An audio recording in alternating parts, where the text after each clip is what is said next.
जय हिंद। देखिए, आज हम लोग अनुपात के एक और महत्वपूर्ण टाइप पर बात करेंगे। यह टाइप बहुत ही इम्पोर्टेंट है। ये देखिए, प्रतिशत में भी इस टाइप के प्रश्न आते हैं और इसी के साथ साथ यहाँ पे अनुपात में भी आते हैं। प्रतिशत में थोड़ा सा एडवांस क्वालिटी का आता है, तो उसे भी हम लोग समझेंगे प्रतिशत चैप्टर में। अभी अनुपात में देख लें कि ये कैसे लगेगा। जैसे कि यहाँ पे बोल रहा है, दो आयत के लंबाइयों का अनुपात 3 संबंधे 2 है और इनके चौड़ाई का जो अनुपात है वो 2 संबंधे 5 है। तो दोनों आयतों के क्षेत्रफल का अनुपात ज्ञात करें। तो क्षेत्रफल का अनुपात ज्ञात करना है। देखिए, आयत का जो क्षेत्रफल होता है, पहले बात तो उसकी फार्मूला आपको पता होना चाहिए। आयत का जो क्षेत्रफल होता है लंबाई गुणे चौड़ाई होता है, ठीक है ना। लंबाई गुणे चौड़ाई होता है, यानी कि लंबाई और चौड़ाई का गुणा कर देंगे तो आयत का क्षेत्रफल निकल जाएगा। तो हम देख रहे हैं दो आयत है, एक आयत मान लीजिए और दूसरा आयत जो है ये है। इनके लंबाई का अनुपात दिया हुआ है ना। लंबाई का अनुपात दिया हुआ है 3 संबंधे 2, 3 संबंधे 2। और इनके चौड़ाई का अनुपात दिया है, चौड़ाई का 2 संबंधे 5, 2 संबंधे 5। अब हमको पता है कि आयत के क्षेत्रफल का फार्मूला लंबाई गुणे चौड़ाई होता है। तो इस लंबाई और चौड़ाई का अगर गुणा कर दें, है ना, पहले वाले का लंबाई चौड़ाई का गुणा और दूसरे वाले का लंबाई चौड़ाई का गुणा, तो हमें आंसर प्राप्त हो जाएगा। तो आंसर प्राप्त करते हैं हम लोग। देखिए, पहले वाले का गुणा करेंगे तो 3 दूनी 6 हो जाएगा और दूसरे वाले का गुणा करेंगे 2 पच्चे 10 हो जाएगा। अनुपात हमेशा सबसे छोटे रेशियो में रहता है, तो ये 6:10 को काट के छोटा करेंगे। जैसे कटेगा तो 2 तियाँ 6 होगा और ये 2 पच्चे 10 होगा। तो 3 संबंधे 5 सबसे छोटा रेशियो है और यही आंसर है। तो इनके क्षेत्रफलों का अनुपात क्या हो जाएगा? 3 संबंधे 5, 3 संबंधे 5। ठीक है, यही आंसर है, ध्यान रखना है। अब देखिए, काटने के तरीके को मैं और थोड़ा सा कैलकुलेशन आपको सिखाता हूँ। रेशियो में जैसे यहाँ पर 3 संबंधे 2 था और अगला रेशियो 2 संबंधे 5 था, 2 संबंधे 5। इसमें काटने के लिए आप सीधे वहीं पर काट सकते हैं। कैसे? ये वाला जो खड़ी सी लाइन है और ये दूसरी खड़ी सी लाइन है, इन दोनों में, है ना, कोई भी संख्या समान मिलता है तो काट देते हैं। जैसे इन दोनों में देखिए 2 इसमें भी है और 2 यहाँ पर है, तो कट जाएगा तो 3 संबंधे 5 डायरेक्टली बच रहा है। तो ऐसे भी आप कर सकते हैं।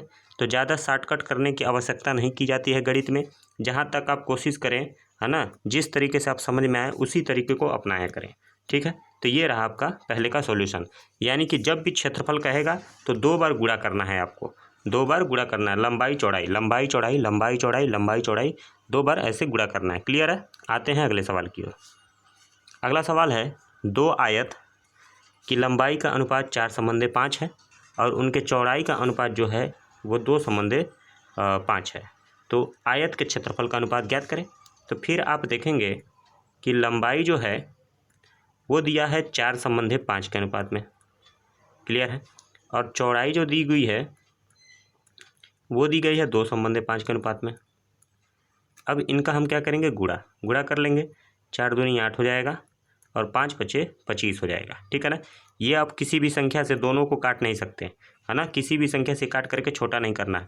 अब देखिए, आप ये नहीं कि कुछ लोग कमी करते हैं ये कि 2 से इसको 4 बार में काट देते हैं, 5 से 25 बार में काट देते हैं, है ना, 5 से 5 बार में। तो ये गलत है।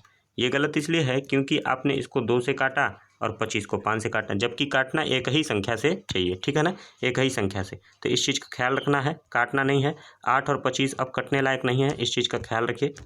अब हम इसी को आंसर मान लेंगे। क्लियर है? यही हमारा क्या है? आंसर है।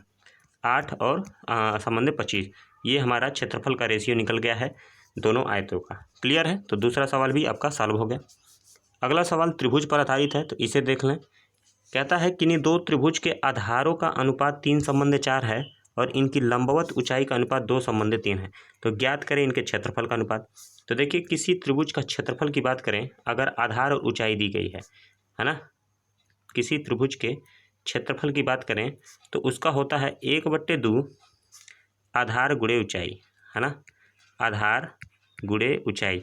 तो हम पा रहे हैं इसमें भी आधार और ऊंचाई का गुणा हो रहा है, आधार और ऊंचाई का गुणा हो रहा है। 1/2 तो नियत है, ये एक संख्या, तो इसको अब समझ लेंगे है ही नहीं। तो आधार और ऊंचाई का गुणा हुआ है। सेम वही कॉन्सेप्ट यहाँ पर भी लगा देंगे। जैसे यहाँ पर दिया है आधारों का अनुपात, तो आधारों का अनुपात दिया हुआ है 3 संबंधे 4। तो 3 संबंधे 4 नोट करेंगे, 3 संबंधे 4। और इसी के साथ साथ लंबवत ऊंचाई जो दी गई है वो 2 संबंधे 3 दी गई। तो ऊंचाई जो है, ऊंचाई वो 2 संबंध 3 है। क्लियर है, 2 संबंध 3। अब इनका आप कर देंगे गुणा, तो 3 का गुणा 2 में होगा, है ना। 3 का गुणा 2 में, तो 3 दूनी 6 और 4 का गुणा 3 में होगा, तो 6 4 3 12। अब देखिए ये कट सकता है, ये जिससे भी कटेगा आप उसको काट सकते हैं। जैसे 6 से 6 एक कम 6 कट जाएगा, 6 से ही 12 कट जाएगा, 6 दूनी 12। तो हमारा अभिष्ट रेशियो जो आ जाएगा, जो आंसर वाला रेशियो, वो 1 संबंध 2 आएगा, 1 संबंध 2। तो यही आपका क्या हो जाएगा, उत्तर। क्लियर है। तो इस तरीके से सवाल आते हैं। इसके जो बढ़िया वाले सवाल बनते हैं वो परसेंटेज चैप्टर में बनेंगे, ठीक है ना। प्रतिशत चैप्टर में इससे अधिकतर सवाल बनेंगे। अभी अनुपात में 1-2 सवाल इसी तरीके के बनते हैं, तो इसको आप ज़रूर ध्यान रखें, ठीक है।